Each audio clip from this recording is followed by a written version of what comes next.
Assalamu alaikum wa rahmatullahi wa barakatuh. Thank you, all the viewers, for supporting us in Ramadan so far. Welcome to وعليكم another الس... وعليكم السلام ورحمة الله وبركاته. uh, Haroon bhai, how are you today? الحمد لله على كل حال. Allah Ta'ala's karam, fazal, Nabi Kareem Sallallahu Alaihi Wasallam, Narayan Pak Sadqa, Alhamdulillah, everything's going well. MashaAllah, how's your Ramadan going?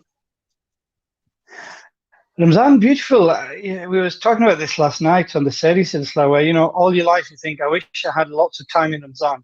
Well, Alhamdulillah, Rabbil Alameen, although some people at this time think, what to do, because it's Ramzan Mubarak is beautiful. So you spend all the things you wanted to do. You wanted to read a lot of Quran Pak, read the tafsir. You got time to do it. Alhamdulillah, Rabbil Alameen. So it's great. Ji, Alhamdulillah, Alhamdulillah. It is rather unique as well because we've never experienced this before with the masjids. This is the one time in the year the masjids are usually quite busy. So that is one aspect which we're not quite used to. It's a test from Allah Azza wa Jal, because usually what happens is that the discipline us. So, you do your iftari, you go for tarawih, salahs, and everything else. But it's a test from Allah Azza wa Jal, because Allah Azza wa Jal is saying now, you're not going to have that support. You're going to have to do it all yourself. So those people who have the strong kind of mindset, they're still carrying on with Ramzan as they did even outside this lockdown. So they are praying their salah, they're reading their Quran, they're doing the Tarawih Jamaats at home, and Alhamdulillah, they're getting the rewards. And the beauty is that the scholars say, because you wanted to go to the masjid and you always would have done, you get the sawab for praying, though you're praying at home. In the masjid, you get the masjid sawab. Ji, Beshak. And the viewers that have just joined us, we do have with ourselves today a guest speaker, brother Barrister, Haroon Rashid from Bolton, I believe. Is that correct? Ji. And today's discussion and talk would be regarding the importance of both Deen and Dunya. So I'll open it up to yourself, Haroon bhai. Could you please advise us on why it's important for everyone of all ages, not just the youth, in order to seek education with both the Deen and the Dunya? Bismillah ar-Rahman ar-Rahim. It's a very beautiful question and a very important question. Now, what we have to understand at the beginning is this.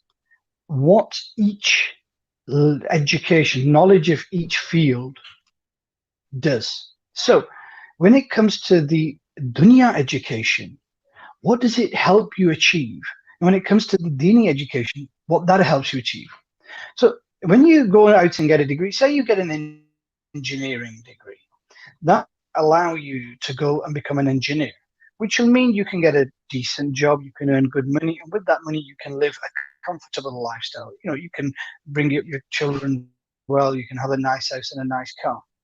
But it's very limited, because that's all it does. It teaches you discipline, yes, no doubt. It teaches you, how to do things, but it's very limited, that knowledge. The power that that knowledge has extends only to acquiring a good job and worldly benefit. Whereas the deen, when you acquire the knowledge of deen, it is much further than that. Why? Not only does it help you fulfill the purpose of your creation, of why Allah created you, but also what it does is it helps you plan and invest for your hereafter, your grave, the day of resurrection, and beyond. Because, deeni knowledge is the essence of our existence. If we don't have the understanding of deen, then what is the difference between us and, say, an animal or a monkey who is taught to do things? A lot of the jobs, you often expression that, a monkey could have done that. A lot of times you can train robots, you can train computers to do that. Human beings have this very special quality where they can think much greater and much bigger. And the worldly knowledge is very, very important, but without deeni knowledge, pretty much useless, because what it will do is this. A lot of us will go to university, we'll get a degree, say law degree, you'll go into do your LPC or the bar course or whatever, you become a lawyer. So you will know the ins and outs, the legal field, the legal rules and everything else. You'll know how to conduct advocacy. You'll know how to cross-examine and everything else. Beautiful. You know, the brothers who are listening might think that's great. You know, you've got a good job, you're earning good money, and you've got a nice house. But if you don't know what the fara'is of ghusl are, then what use is your education? Because you are spending your life in impurity. You know, there was a brother on a Madani Kafla of Dawat Islami, and the Muballighs were teaching, a senior brother, and the Muballighs were teaching how to do ghusl. And he started to cry uncontrollably. And they said, "Why are you crying?" And he said, "Because I've spent my life thinking that ghusl was standing under the shower for 20 minutes. I've spent my life in impurity." Now, you might have a degree, but if you don't know the basics of deen, then you, in real terms, you're uneducated and you're lost. And this is why it's so important.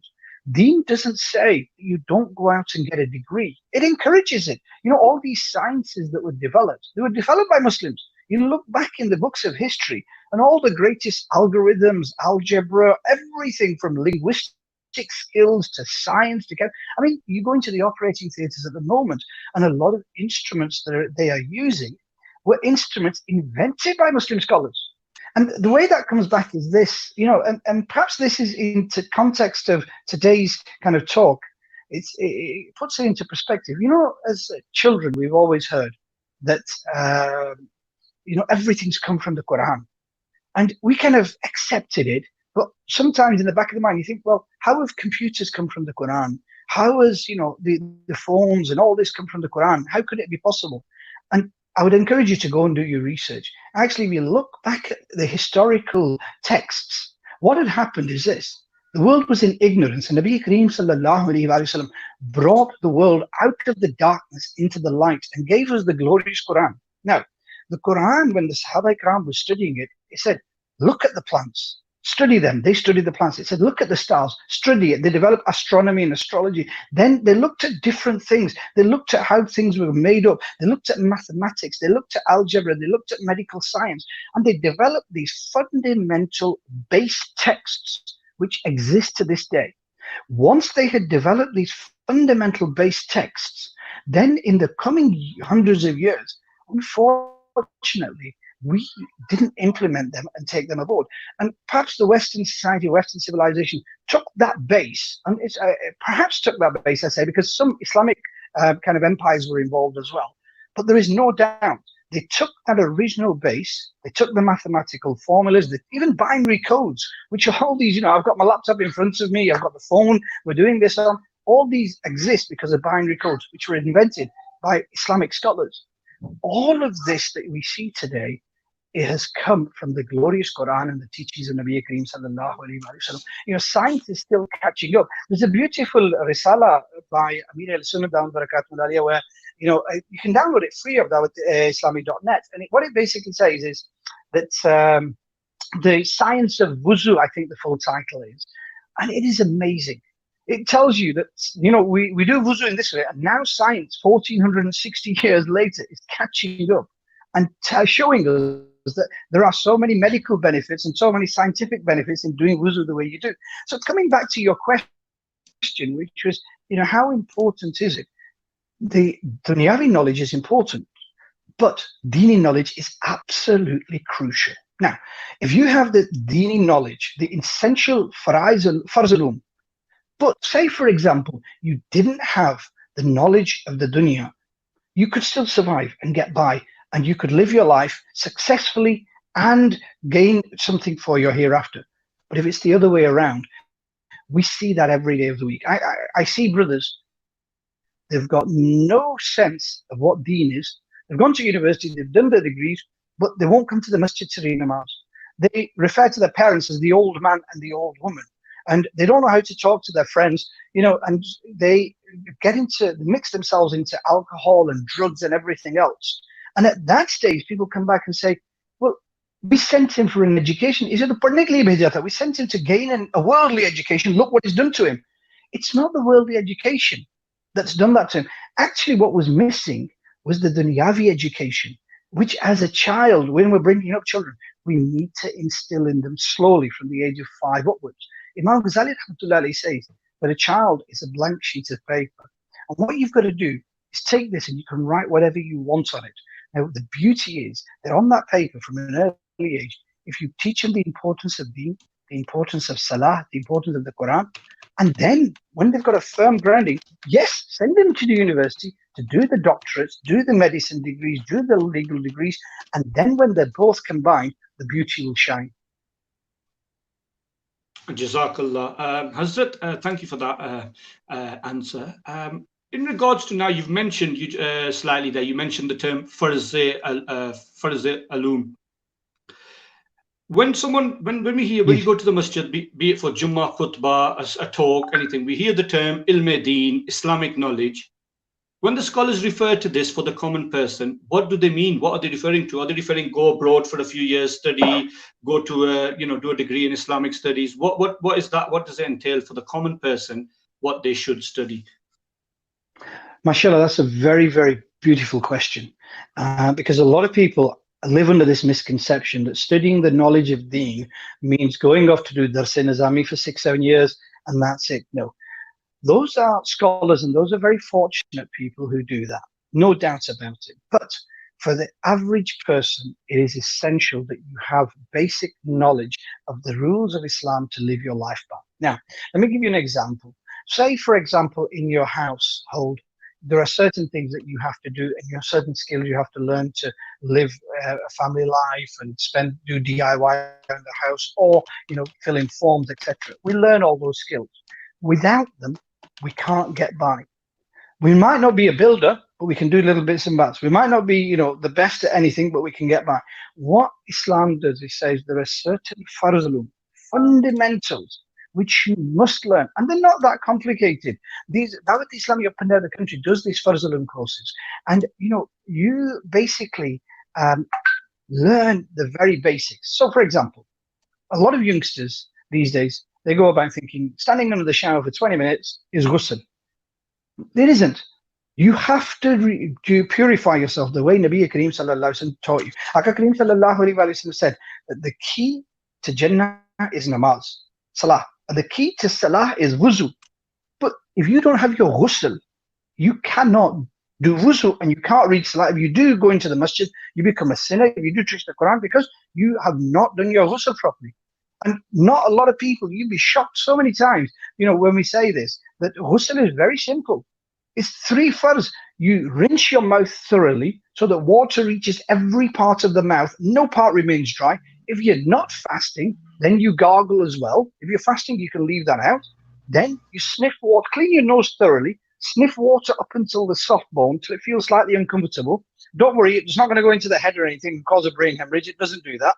And then wash the whole of the body, not even a single hair remains dry. But that is farz alum. That is very, very simple. And it was our duty. Allah commanded us to learn these things. So that is an essential. Say, for example, zakat ke masail. If I'm earning money, Allah has granted me money. Money hasn't just fallen off trees. I've learned how to earn it, haven't I? If I've learned how to earn it, then at the same time, I should have learned how Allah Azza wa Jal wants me to spend it as well. That was farz upon me. Now, my zakat, I needed to know what the basic rules are. Nobody's asking you to go and write a book on zakat. But what you do is you know your duty, and then you go to the scholars of deen and say, right, this is my properties, this is my bank balance, this is what I earn a year, this is, any crops I had if people are in Pakistan or anywhere else. And can you help me? Can you help me calculate my zakat? And the scholars will do it. We pay hundreds of pounds a year to accountants to work out our business. And we try to make sure, can we claim that? Can we claim this? We know all the rules. We make sure we maximize our allowances. But when it comes to zakat, the rules are quite straightforward. So for some reason, this 2.5% the zakat is due on becomes extremely difficult for Islamic brothers and sisters who are at home. Kitne tole sona, how much sona have you got? Oh, gee, I can't work it out. What is it in grams? I mean, you seem to be using these phones to find every other piece of information. If you Googled it, you would realize that 1 tola is about 11.66 grams. And then you Google, say, what's the current rate of gold? and it comes to about 42, 43 pounds. I was checking for an Islamic sister the other day, and it was about 43 pounds. So you multiply the two together and then multiply by 2.5%, and it gives you your zakat. It's as simple as that. But even if it is complicated, you go to make sure you comply with the tax laws, you go to the accountant to make sure that you comply with the laws of Allah and His beloved Habib sallallahu alaihi wasallam. You need to go to see the scholars. Jazakallah for that, Brother Haroon. And it's very, you've mentioned quite a few points there, mashallah, which are very good points regarding if you don't know your ghusl, but you've got yourself an education, a degree, then that degree's not really helped you because you're not staying in purity. And I've also heard scholars say that what use is a degree if you can't pray the Quran, the book of Allah subhanahu wa ta'ala, properly? And it's a good point because I've observed once, I believe whilst I was at work, somebody, a Muslim, doing a good act, praying Quran, sat down after namaz time, praying Quran, but he didn't realize what he'd done is he had his Quran on the floor and he was reading the book on the floor. And I said to him, what you doing? Like, it's the book of Allah. And his reply was, oh, the floor is bark, it's a clean floor. But he's not learned that there's also etiquettes and mannerisms when referring to the book of Allah. And even in Islam, we show so much respect to letters, even on the floor, be it, signs or books. We have so much respect for these. And these things are taught to us from our religion. Which if we learn, we'll realize that we show, our religion shows respect for many different aspects. I mean, we did a program yesterday, this morning actually, on Series about ruhaniyat and spirituality. And when you sit down with the Quran in that way, and it's disrespect, because if somebody wrote, let me give my example, somebody wrote my name down on a piece of paper and threw it on the floor, how would I feel? If I wrote your name down on a piece of paper, wrote it in really fancy writing, and then threw it on the floor, how would you feel? You feel gutted. And you think, let's give another example. If I wrote somebody's father's name on a piece of paper, very beautifully decorated, and I threw it on the floor, how would that person feel? How dare you throw my father's name on the floor? This is the book of Allah Azza wa Jal. It has the names of Allah Azza wa Jal within it. It has the names of the great messengers of Allah Azza wa Jal. We were doing, one of the questions on the show the other day was, how many times is Nabi Kareem sallallahu alayhi wa sallam Isme Grami mentioned in the glorious Quran? And it was saying 4 times. It's got the name of the beloved Habib sallallahu alayhi wa sallam in there. How dare you put it on the floor? And if you read the Quran like that, the Quran itself says that there's some people who are going to read it and go astray. If you read it with love and compassion and respect and honor, then the Quran will give you blessings which are endless and matchless. But if you disrespect the Quran, don't expect to gain spirituality because you failed at the very first rung. 100%. And it's like if you have elders in your family, be it grandparents, you wouldn't sit them on the floor, you'd sit them on a sofa nice and comfortably. So similarly, we should have the same adab for the books of Islam, and more importantly, the book of Allah subhanahu wa ta'ala.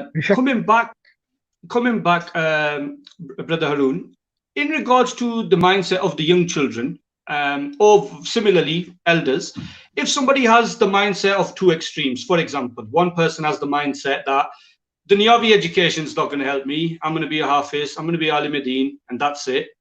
And they're not interested in learning other types of knowledge, which are Dunyavi. Like you mentioned earlier, a lot of the great scientists of the past and equipment we have today is because of them learning this knowledge. Or somebody on the other side who says, no, I've been to the masjid till I was 16 years old. I've learnt my Quran. That's enough for me. I'm focusing on my deen now. I'm securing my job. I'm securing this. What advice would you give to them lots of people, them 2 scenarios? For the first one who says that my deen is, I'm only going to gain the knowledge of deen and I'm not going to gain the knowledge of dunya. Look, Rosie, your rizq is written by Allah Azza wa Jal.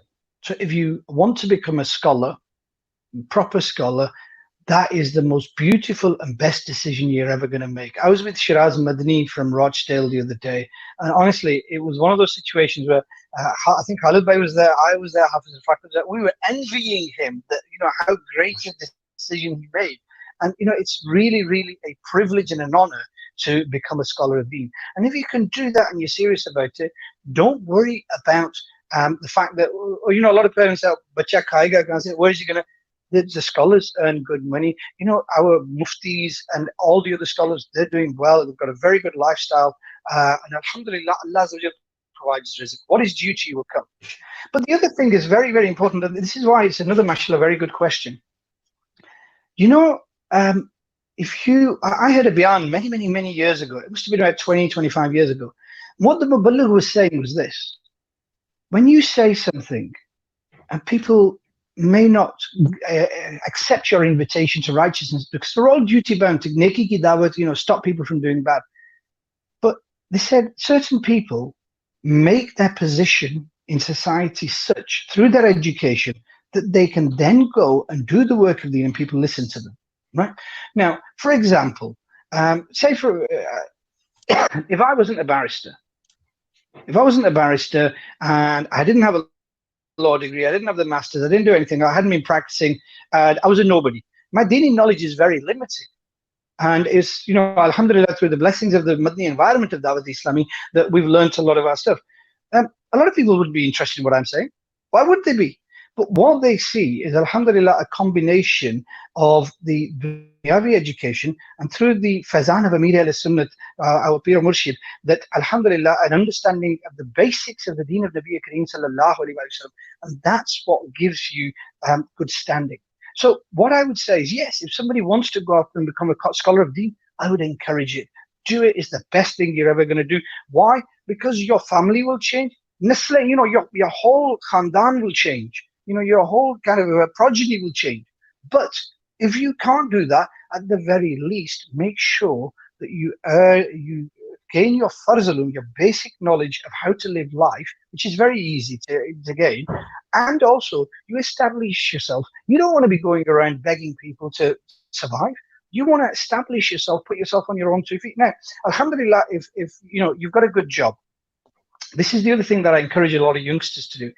I say a lot of the youngsters see some of us kind of doing madni work, and they say, "How do you manage your time?" And so Nabi Kareem sallallahu alaihi wasallam, by the blessings of the dust of the Nalan of Nabi Kareem sallallahu alaihi wasallam, what we've got is good jobs. So we can earn decent money and give kind of limited amount of time and spend a lot of time doing madni work and still, alhamdulillah, get it. Now, that's a very comfortable position to be in. So if you educate yourself with the worldly degrees, get a good job, do it with this intention, that alhamdulillah, I won't have to look at my manager. You know, if I'm an engineer, I'm a doctor, I'm a barrister, I'm a solicitor, I won't have to look at my line manager and my foreman to see if he's going to give me 5 minutes to go and pray namaz. I'll just go pray namaz. I mean, I prayed namaz in court. I've said to judges, can I have a 5-minute break, please? You know, I've got the wig and gown on, and I've said, can I have a 5-minute break? Because during the winter, I said, Salah, so if I've got a trial, and I mean, during the winter, I'll simply say, can I have a 5-minute break? And the judges usually say, yeah, no problem. And they give me a 5-minute break. I go and pray, man. I'm in wuzu. I go into the conference room, take the robe off, you know, the cloak, take that off, put it on the floor. That's my prayer mat. Allahu Akbar. Read namaz, go back, nice and comfortable. Now, you know, and brothers, that's just an example. Brothers are doing that all the time. They're protecting the salah. So what we should do is establish ourselves, get a good education. So for the rest of life, you don't have to worry about your salah. I mean, even when I'm in chambers, I put a little sticker on saying, I mean, praying salah, why should I hide it? I go to Jummah. I don't say I'm going out for lunch. I say I'm going out for Jummah. When I went for Hajj, I told them, I said, look out for me. You'll see me on TV. I'm going on Hajj. Say, you really, you know, 1 million people there. I was joking, obviously. But I tell them, why would I hide? It's such a beautiful thing. Be who you are. We should be proud. We've got this, unfortunately, we've got this inferiority complex as Muslims. Allah Azza wa Jal has given you such a privilege and an honor to be in the ummah of Nabi Kareem sallallahu alayhi wa sallam. Why should we hide it? Yeah, 100%. And alhamdulillah, from my own experience in a few jobs now, that the companies now, they actually give prayer rooms, prayer facilities for wuzu facilities. A lot of companies are promoting that, yeah, you can, you know, offer your prayers whilst at work. And so that option is there for people. So we should use it. You know, if people are giving us the facilities to pray on namaz and pray wuzu, then why are we not using them? So that is in a working environment, that is quite important. But just, Brother Haroon, you have touched on this earlier, but just for the viewers that are coming back again, mashallah, you're a barrister, like you've mentioned. you've obviously worked quite hard to get where you are today. But if somebody comes to you and says, mashallah, you've done all this hard work, now's your time to enjoy your life. You've done the hard part, now's your time to enjoy the life. What would you reply to them?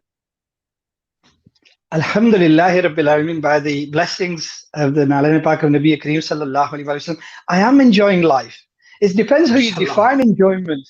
Alhamdulillah, I'll give you a glimpse of it. Honestly, you kind of, that's a beautiful question again, mashallah. You brought almost a tear to my eye, because I am, this morning I was on Madni Channel Live. Then, alhamdulillah, we prayed Fajr. Usually I get back to the local mosque, because I'm one of the few people designated to pray Fajr in the mosque. And Imam Sahib reads a quarter para, and then you go to sleep, get up and spend between an hour and a half to 2 hours, because it's Ramzan Mubarak, reading the glorious Quran. Then I've gone to mosque to pray Zohar Salah. I've then come back, and now I'm live with you. From here, we've got, as I mentioned earlier, I've got to go and do a ghusl of a brother who's passed away. Mashallah. I will come back. I'll read, mashallah, some Durud Pak. I'll read some book. I'll record something, and then it's iftari. Straight after iftari, back to the masjid or back to home, wherever you are, your tarawis, and then in the night, have a little bit of a kip, get up for sehri, pray your tahajjud. Obviously, I'll be back on Madni channel, but if you're at home, and then Fajr again. What a beautiful routine. Does life, is there anything else that you can enjoy more than that?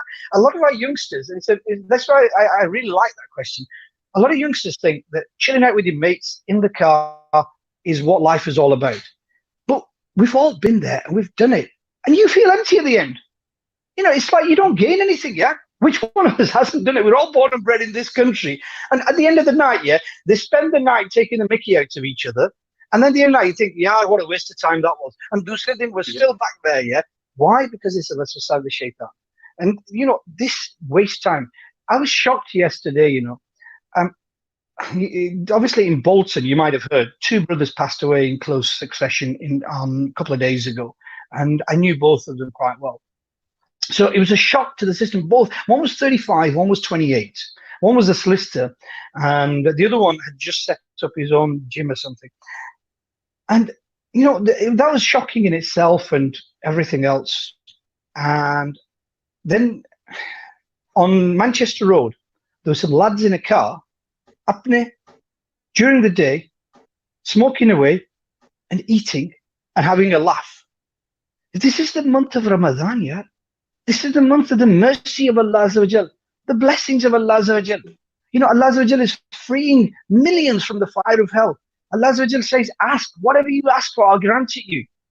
And yet you are openly disobeying the Creator. And what struck me more was that these brothers must have known that they've been too Jawan, youth, prime of their youth, passing away.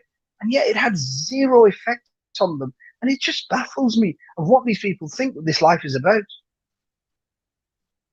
100% agree with you there, brother. Yeah, and it is. I mean, that should be our compass in life, shouldn't it? That we're all heading to the same destination, which is the grave. And if we keep that in our minds, then we need to work for things which will benefit us in the grave. But we've got a special silsila that we started before Ramzan. It's called YOLO. And we use the language that the youngsters use, you only live once, YOLO. Yeah. Every Saturday night, I think it's 8 till 9 or 9 till 10. And we tried to design it, especially for the youngsters, to try and emphasize to them that, look, in reality, this life, when you're young, it's between, say, 20 to 30, 35, isn't it? And most of them get Zimmedari, they regret what they've done for the last 15 years. Now, Allah Azza wa Jal created our souls and kept them in the realm of the souls, Alamul Arwah, right? Then, at the time that Allah Azza wa Jal appointed, you were there for thousands of years. You were there, I was there, everybody listening was there. Thousands of years. Allah Azza wa Jal said, am I not your Lord in the realm of the souls? And we said, yes. Then, at an appointed time, Allah Azza wa Jal decided which parents to send us to, where the ruh went. We could have been born on the plains of Africa or in the jungles of Burma. We didn't know. But Allah Azza wa Jal blessed us with a luxurious lifestyle. We come into this world and the first 12 years go by just by, innocence. You're a child.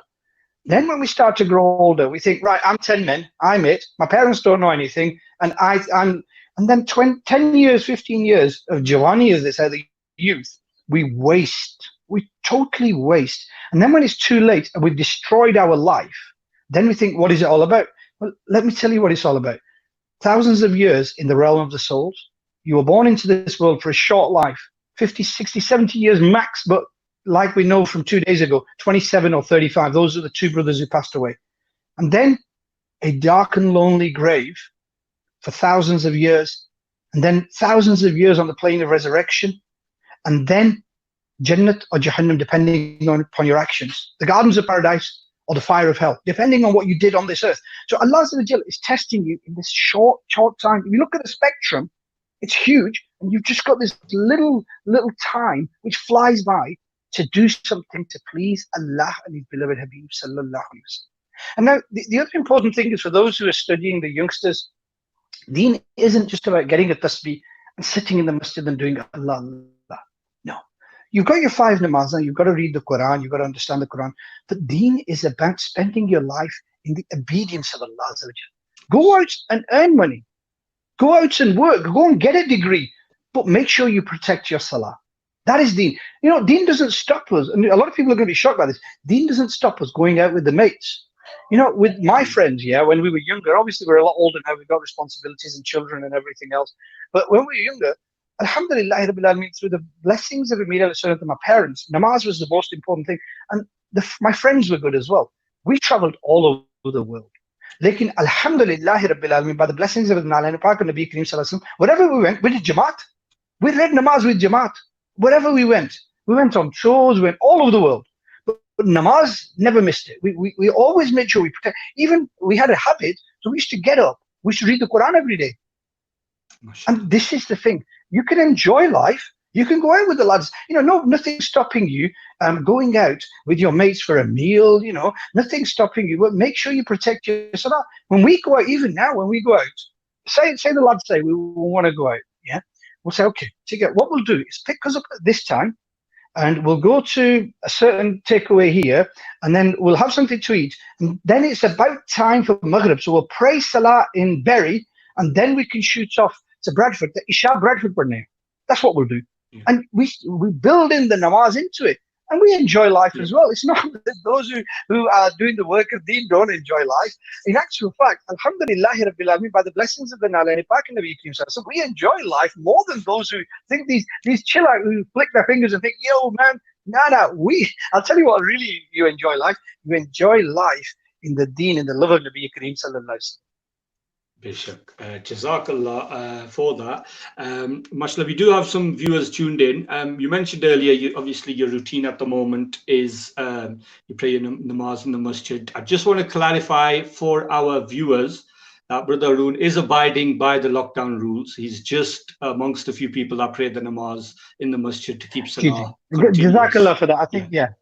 To keep the masajid abad, there are just a few of us, a handful of us who do, and I was one of those who was selected to do that.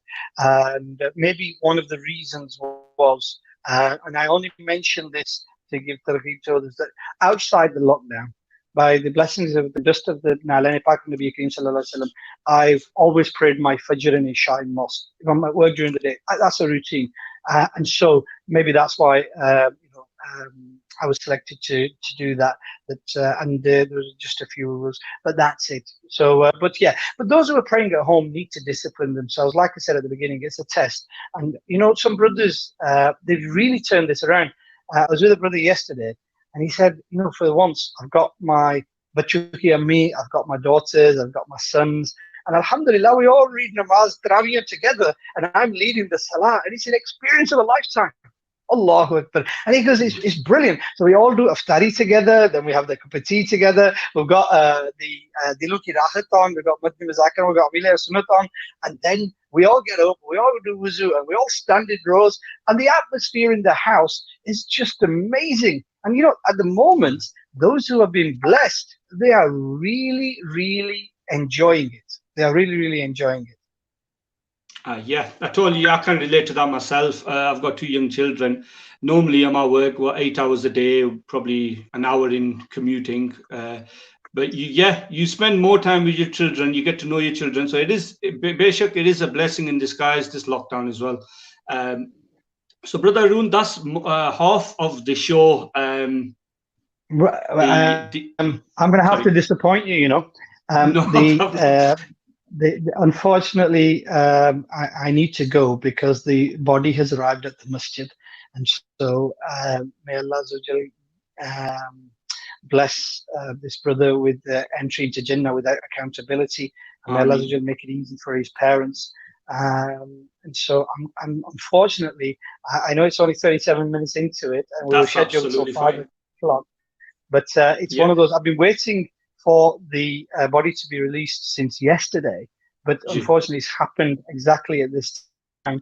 But Allah Azza wa Jal knows best. But Alhamdulillah, I was able to participate and kind of give some advice. May Allah Azza wa Jal give me the tawfiq to act upon it, give us all the tawfiq to act upon it, and bless us all with the barakats of Ramadan. And Allah Azza wa Jal help protect us all from this virus as well. And if I've said anything wrong, may Allah Azza wa Jal forgive me. Inshallah, hopefully again we'll hope to do a discussion with yourself in the future. Jazakallah.